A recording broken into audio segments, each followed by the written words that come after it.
Hello everyone, it's Cassie. Welcome back for another Trinity Stamps video. Today we're going to be making some treat boxes, so let's talk about what we're using. We have this banner builder. I'm going to be using just the letters from the banner builder, but I do love that set. We're also going to be using the Sea Life stamp set. It's so cute to be making some easy, quick backgrounds. I thought we were going to be using the Undersea Adventure stencil, but I changed my mind. However, that is a great coordinating product.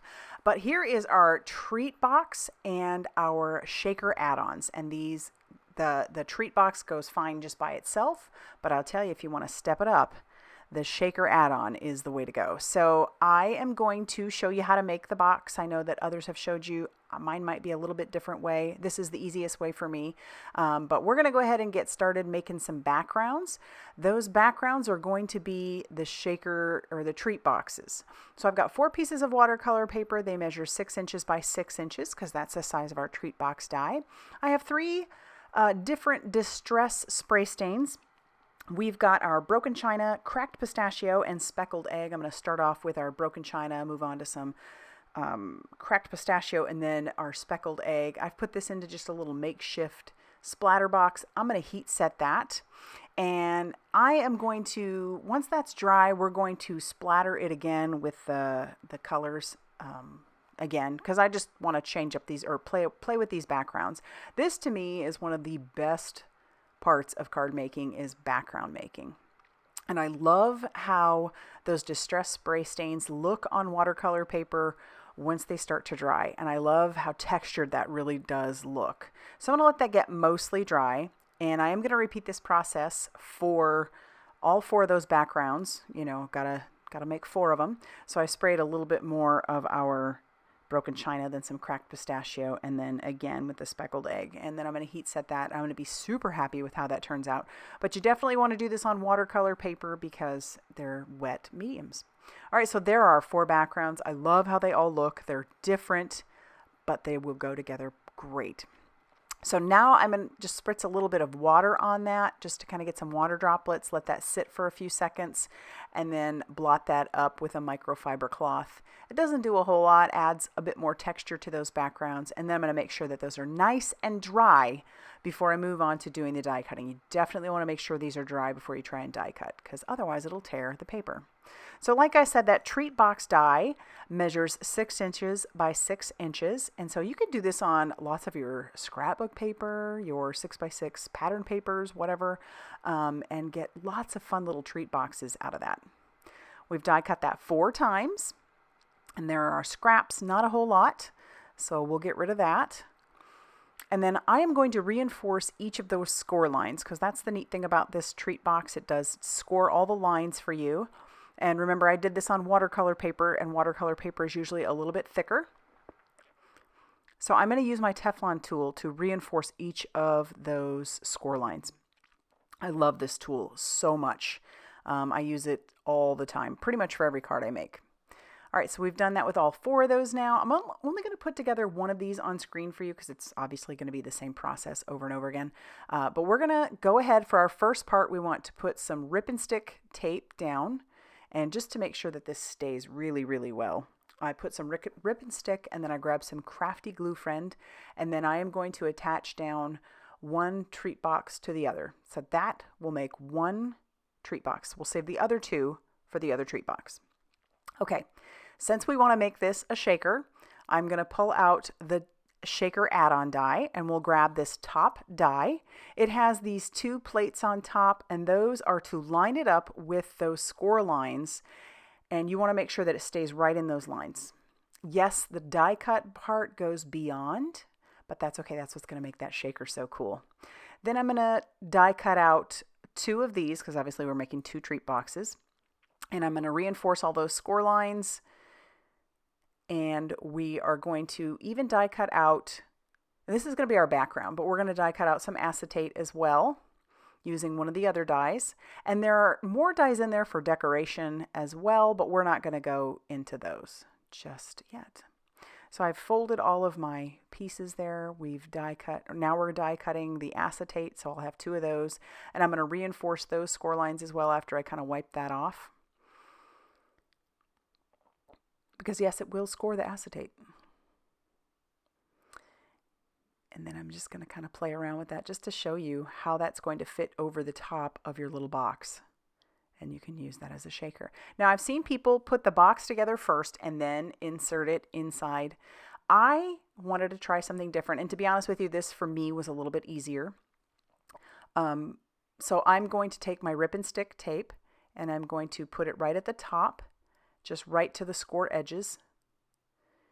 And then I'll peel off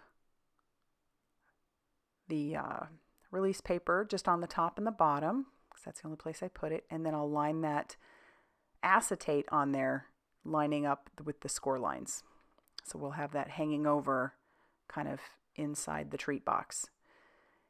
And then I'm playing around with this piece, but I've remembered I have to decorate it first.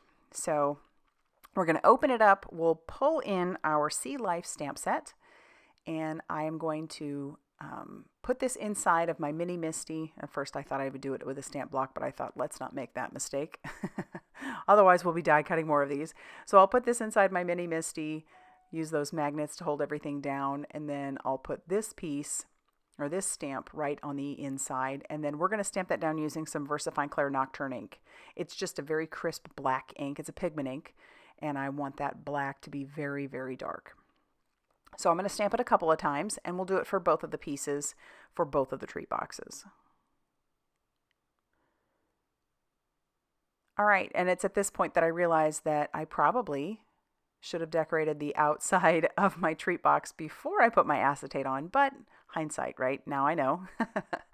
So I'm going to bring in the rest of those pieces from the Sea Life stamp set, and we're going to do the same thing using that same VersaFine Clair Nocturne ink, and I love how fun this was. I'm telling you, I had the best time just stamping the little sea scene, and I stamped them a little bit differently, both of them, but I had the best time. This is what stamping and creating is all about. Now that one didn't stamp very well. That's okay. I'm going to fill that in using some of the seaweed. Like that seaweed will be overlapping this particular piece. So I'm not worried about it. There's always usually a way to fix things, right? And I don't think that looks that bad. So then we're going to stamp some more seaweed. And then there are so many pieces in this stamp set. It just makes my heart happy how quickly you can make some backgrounds. And then we've got a manta ray. There's the octopus that I already stamped. There's a shark in there. There's lots of different fish. There's a school of fish. There's a set of 2 fish. It's just fun. So we'll just keep stamping. We're going to spin this school around a little bit. Stamp our shark, of course. But you can see how this little scene is coming together. You do not have to stamp down below on those tabs, because obviously those are going to get covered up. That's the bottom of our box. But just have fun stamping around.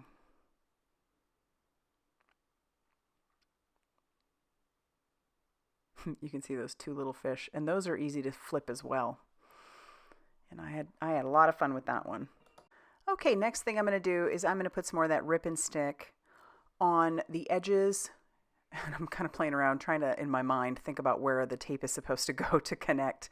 I'm a very visual person. And so for me, oftentimes, yes, I will watch something, see how it's put together, and then I will have to just kind of feel it out for myself then if I don't have the video or whatever in front of me. So that's what I'm doing here. These are actually so much easier to put together than you think they are. And when you look at those dies, I know at least I was intimidated at first when I saw them, but I love this whole concept of a little shaker on a treat box. Like, how cute is that? And I didn't decorate it as much as I originally had planned to do, but I think this is so cute. All right, I was just so anxious to get them together, I guess. All right, so I'm peeling off the release paper on the very bottom and the sides, and I'm just going to attach that down to the inside and kind of tuck everything in to make sure that everything is lined up the way that it's supposed to be lined up. You know, I don't want anything sticking where it's not supposed to stick. So we've got our sides, and we'll have our bottom all lined up. The top will remain open because that's where we want to put our shaker bits. Okay, and so I've decided that we're going to use some Poolside shaker bits. These are those flat back sequins. They're so pretty. I was thinking maybe I could add other colors, but I kind of like the monochromatic edge that this seems to have. So We're going to stick with that. Just kind of playing around, make sure that I've got enough in there. I think that's plenty. And then we'll peel off the rest of our release paper on the top and those two tiny sides. And then we can just kind of tuck that inside, and those shaker bits aren't going anywhere. All right, so now we just have to assemble the rest of our box. So for me, that's the easiest way to put these together. I've tried other ways, but I like this way. I'm also going to bring in some of this 1/8 inch, I think it's the 1/8 inch ribbon stick. And we're going to go all the way around the sides of those open areas. We're also going to put some of the 1/4 inch ribbon stick on the bottom small tabs, just on the small tabs, because that's where that's going to tuck in. We'll peel off the release paper on the sides, and then we'll close that up. And I did go ahead and peel off the release paper on the bottom as well. But here we're going to peel off that release paper on this side, and we'll tuck that over.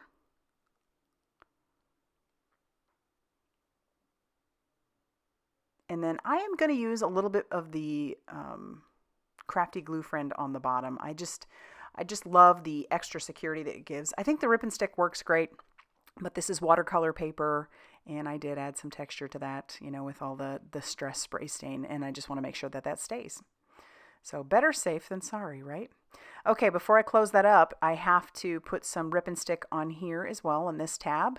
We'll peel off that release paper, making sure that's really on there, and then we'll do once again with that Crafty Gluefriend just to make sure everything stays. Then we can flip it over and use our fingers just to manipulate and make sure that everything is connecting. I'm going to fold over those sides. And then we're going to go ahead and make the other treat box the same way that we made this one. I just love how these turned out. Now, I did lose a little bit of footage where I die cut out the names and just glued those on there, but that's fairly self-explanatory. Isn't that cute? I've got these darling little gift boxes. I'm so in love with how they are. You can put some candy in there, a little gift card, whatever you want, something fun. But yeah, I hope this inspires you to want to get a little bit inky. If you liked this video, be sure to hit that like button. Definitely consider subscribing if you haven't already done so. And be sure to check out all that Trinity Stamps has going on over on their blog, Facebook page, and Instagram for more crafty inspiration. Thanks for stopping by, and we'll see you soon.